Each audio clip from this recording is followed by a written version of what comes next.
Good afternoon, welcome back to another one of my chit chats. My hair's straight today. If I'm out and about then I don't mind, but when I'm just sitting down I just feel a bit conscious, like, oh, straight hair. Oh no! What are these complexities of life and why do we have them? Don't it mean I love you? So I did say I'd be back with a juicy video the next time I do a video, so here I am. I have two fidget toys because they help me. I was walking in Stratford today and I was like flicking this thing around with my hands and I was just realizing that it was just making me feel so much more comfortable to be on the street when I was just flicking this thing around. And it was the smelling thing that you hang in your car mirror. Mine had run out, so I was gonna get another one, so then I took that one out to throw it in a bin, and then I was just like flicking it in my hand and it was just like so helpful. So I think I want to make one of those, something that's like similar, because fidget things make me calmer. Anyway, so today I will be speaking about the perfect sex. Don't mind me and my uncomfortable hair, oh my god. Okay, so basically today we're going to be talking about the perfect sex. I really want to try and stay away from the orgasm here, even though I guess that the orgasm comes into it at the end, but like I do have an update about that. It's really difficult to not talk about that. And I want to talk about this, but I want to do a video about the orgasm update because I don't want it to be about this. So I'm going to fight my urges. I won't speak about it today so I could talk about this, but I will be back with an orgasm update because I have to speak about it. Anyways, let's talk about the perfect sex. I'm comfortable in speaking about these things because, right, A, why would you not be comfortable to talk about sex? Sex is great. B, we need to have more conversations about these things because we need to educate each other so we have experiences that are much better than what we have now. And then also, if you're uncomfortable with speaking about sex, then we have to get past that and over it because you're putting a stigma on something that just shouldn't even be there. Right, anyway, let's do this. Okay, so I'm gonna start with a list. So what does the perfect sex look like? I think the reason for sex, right? Let me just give you the list and then we'll dive into the conversation. Lord, I'm taking so long about this, right? So basically, you have to have some type of love connection happening, that you love the person and the person loves you and you care for the person. Because obviously I feel like we can just love somebody but we don't really care for them, or we could love them in this way but like we're not really like caring of them. Like I'm talking about like caring of them. Like, and I've figured out recently that I have this type of care inside of me because like I have this little doggy. Her name is, I call her Lola. Her name is not Lola, but I call her Lola and I love her. And I can imagine her like being pregnant and I'm there like stroking her head, and then when she's giving birth I'll be right there with her like stroking her head, and anything she needs I'll get it for her. Like, don't get up, I'll get it for you. I didn't have this. I know, okay, I have it for my son, but for my son it's a bit different because I have to also teach him how to look after himself. So I'm a little bit more like, okay, but let me teach you how to do this. Instead of me doing everything for you, let me teach you how you can do it for yourself. So I feel like the mother love is a little bit different, but the love that I have for this dog is so giving. It's like none taken, none teaching, just pure givingness. Like, I love her. Anyway, so then I can imagine that if you have this type of love for another human and it's reciprocated, wouldn't that be wonderful? And I'm not gonna lie, I have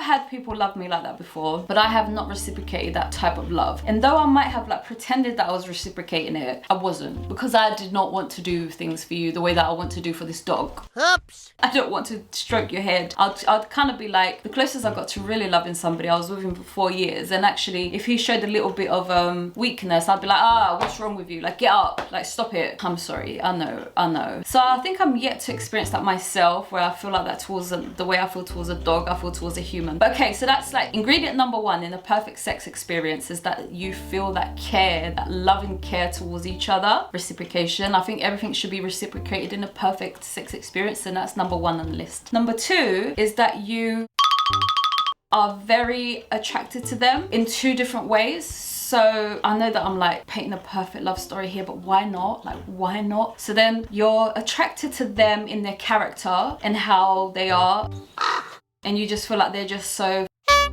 sorry, stop swearing. They're just so amazing and they're just so attractive. Not even in a way of like, oh, I want them, even though that's the second attraction, but it just in a way of like, oh, you're just so perfect. So that's attraction number one. And then attraction number two is that you actually want them. Like, I want to have you sexually. Like, I want for you to be inside of me and vice versa, right?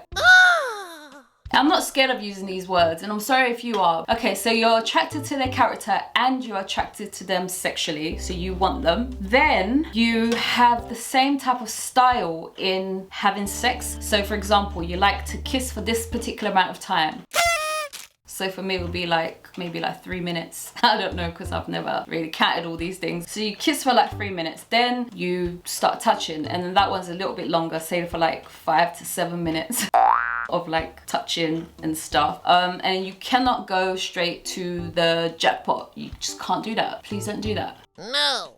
Right? Don't go touching areas that you have to tease people. You can't just go bam. You have to, ooh, does that area really exist? I don't know. Well, yes, it does exist. I don't know why I'm doing it in a childlike voice, because that's not attractive. Anyways, so then you've got the kissing, then you've got the teasing and the touching, then you've got the real touching, which is genital touching. Then once that is completed, because obviously girls have that completion there. Actually, to be fair, I don't know if I want to complete. I feel like we've got to make a choice. No, unless you don't, unless you can have both of them. So then you have the outside completion, which is a clitoris orgasm. Then you're moving on to the sex, and maybe you can have another orgasm in the inside one. For me, because I'm still learning to have an orgasm with a guy, which is just not working because maybe I don't care for him in this way. For me, I feel like I have to learn how to do the inside orgasm with a guy and not with a toy, but with a guy, before I can have both the outside and the inside in one session. So I feel like I'm gonna skip the outside one until I master the inside one. Anyway, so then you go from the teasing to the genital touching to the completion of the genital touching on the female part. Unless a guy can come twice, then you're both kind of completing on that sense. And then you move on to the sex. Sorry, I'm getting hot here, right? And actually, maybe this part of the experience where you've kind of like just just finished touching and you're about to actually have the sex itself, I feel like that maybe that should be like slowed down. Because you know in movies, right, they're like ripping each other's clothes in and like, ugh. I feel like if you've taken the time to play and to tease and to touch, I feel like then when you start the sex, it should just be very slow, because then maybe that's how the woman gets to like restart her orgasm. Because if you go straight in and I don't know, because I don't have experience, right? I'm just like imagining how it is. Nayna, why are you doing this video if you don't experience? Because I have desires, and that's my desire. So then, okay, so then you go slowly into the sex. I'm not embarrassed. I just don't know why I'm getting hot. I'm really getting hot. Maybe it's because it's like really hot outside.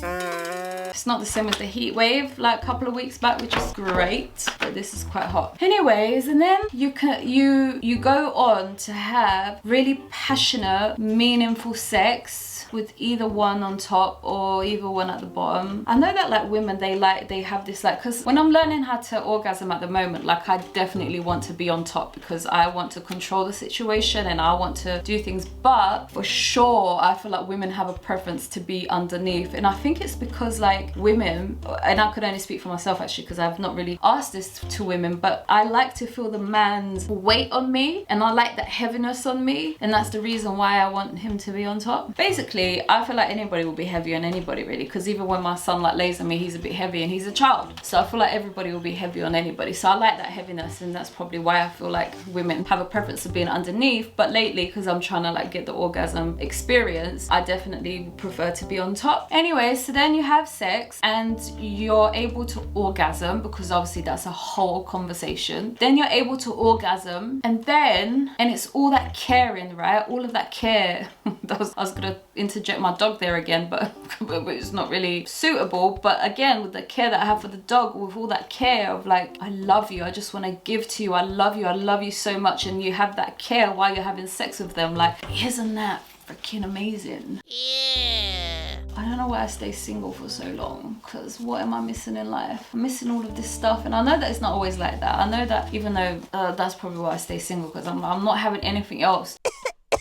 Anyway, so, and then when you finish the sex and all the caring and all the orgasming, and then you have this intimate moment when you're finished of like, oh my gosh, I really love you. I don't know why I keep saying, oh my gosh. Maybe that's the sense of like how much I love you. Like, I love you so much. Yeah, and then you have that like type of like caressing and looking into each other's faces.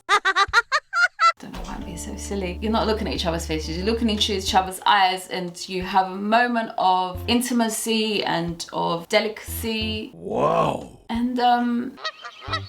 And then you fall asleep facing each other, which is lovely. And then you wake up and then you're still facing each other. Because don't you hate when you wake up and you're both like facing away from each other like that? I hate that. Okay, now that I've explained to you my list of what I would prefer my sex experience to go like, let's dive into the conversation. I had a recent experience where I was, cause I'm really into like trying to find this orgasm and it's just not working. And I was like, oh, why is it not working? And when I do it by myself with my toy, it works. And then mind you, I'm always drunk.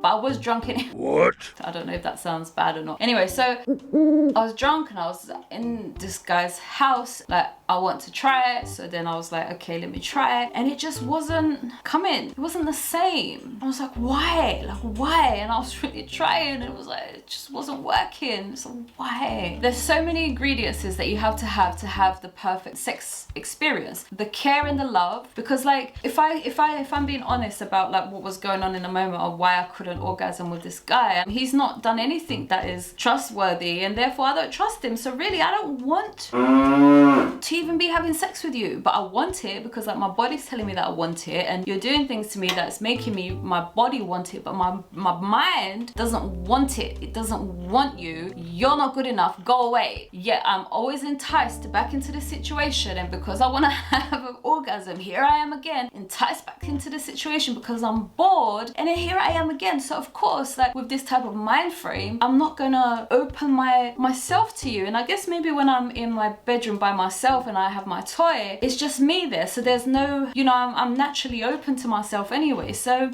I feel like you have to like, for you to be able to achieve like the best sex experience, you really have to trust the person and care for them. And this in-between mindset of like, oh, I love you, but you get on my nerves. Oh, I love you, but you did this wrong. Or, oh, but we had this argument, that argument, and oh, like you never do anything right, and like that type of like mind frame. When you look at somebody like that, I feel like that when you go into the sex part just ruins the whole sex. So I feel like if you want to have an orgasm, because I guess you can have everything that I just said apart from the orgasm, and for me that's not what I want. Like, I'm trying to achieve here the final result, which is the completion of the internal orgasm. And thank God that I found it by myself, because it was a myth for so long. So then now I just want to achieve it with a person, but I guess I'm trying to achieve it with the wrong person, because I don't have trust for him, I don't have care for him, and actually it's a bit of a complicated situation. So then therefore my body is not even allowing it to be. And so then I guess like my dog keeps slamming and it keeps making me jump.